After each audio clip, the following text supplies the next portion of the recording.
what could you do to improve yourself? Well, let's step one step backwards. The first question might be, why should you even bother improving yourself? And I think the answer to that is something like, so you don't suffer any more stupidly than you have to. And maybe so others don't have to either. It's something like that. You know, like there's a real injunction at the bottom of it. It's not some casual self-help doctrine. It's that if you don't organize yourself properly, you'll pay for it, and in a big way, and so will the people around you. Now, and you could say, well, I don't care about that, but that's actually not true. You actually do care about that, because if you're in pain, you will care about it.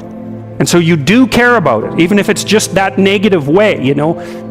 It's very rare that you can find someone who's in excruciating pain who would ever say, well, it would be no better if I was out of this. Sort of pain is one of those things that brings the idea that it would be better if it didn't exist along with it. It's incontrovertible. So you get your act together so that there isn't any more stupid pain around you than necessary. Well, so then the question might be, well, how would you go about getting your act together? And the answer to that, and this is a phenomenological idea too, it's something like, look around for something that bothers you and see if you can fix it. So now you think, well, let's say you go into you can do this in a room. It's quite fun to do it just when you're sitting in a room, like a room, maybe your bedroom. You can sit there and just sort of meditate on it and think, okay, if I wanted to spend 10 minutes making this room better, what would I have to do? And you have to ask yourself that, right? It's not a command, it's like a genuine question.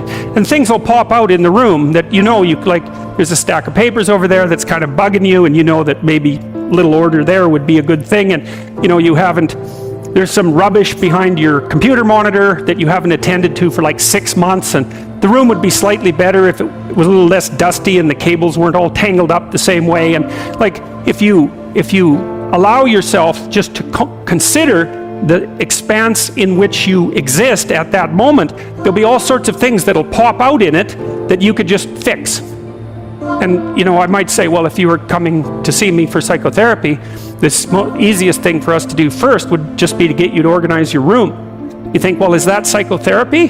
And the answer is, well, it depends on how you conceive the limits of your being. And I would say, start where you can start.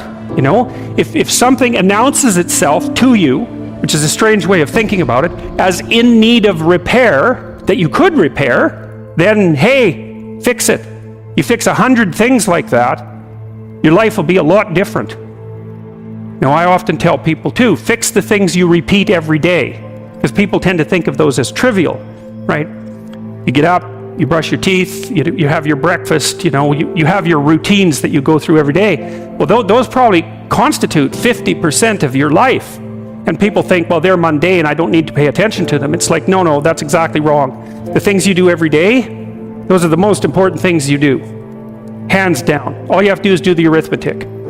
You figure it out right away. So 100 adjustments to your broader domain of being, and there's a lot less rubbish around, and a lot fewer traps for you to step into.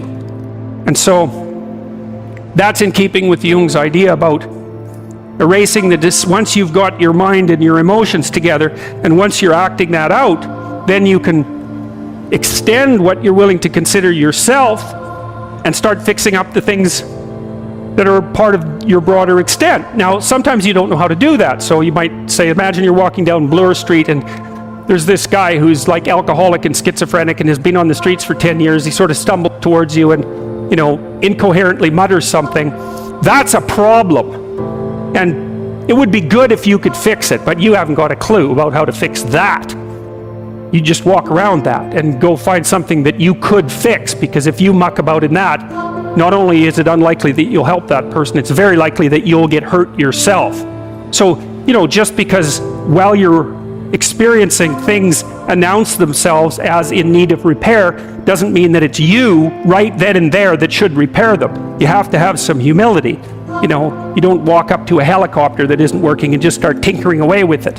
You have to stay within your domain of competence. But most of the time, if people look at their lives, you know, it's a very interesting thing to do. I like the idea of the room, because you can do that at the drop of a hat. You know, you go back to where you live and sit down and think, okay, I'm going to make this place better for half an hour. What should I do?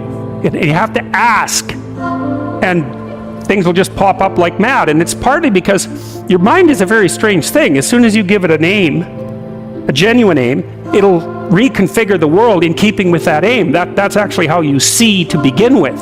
And so if you set it a task, especially, you have to be genuine about it, which is why you have to bring your thoughts and emotions together, and then you have to get them in your body so you're acting consistently. You have to be genuine about the aim, but once you aim, the world will reconfigure itself around that aim, which is very strange.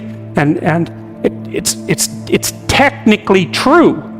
You know, the best example of that, you have all seen this video where you watch the basketballs being tossed back and forth between members of the white team versus the black team, and while you're doing that, a gorilla walks up into the middle of the video and you don't see it. It's like, you know, if you thought about that experiment for about 5 years, that would be about the right amount of time to spend thinking about it. Because what it shows you is that you see what you aim at. And that, man, if you can get one thing through your head as a consequence of even being in university, that would be a good one. You see what you aim at. And so because one inference you might draw from that is, be careful what you aim at. Right? What you aim at determines the way the world manifests itself to you. And so if the world is manifesting itself in a very negative way, one thing to ask is, are you aiming at the right thing? Now, you know, I'm not trying to reduce everybody's problems to an improper aim. People get cut off at the knees for all sorts of reasons. You know, they get sick, they have accidents. There's a random element to being, that's for sure. And so you don't want to take anything, even that particular phrase, too far. You want to bind it with the fact that random things do happen to people, but it's still a great thing to ask.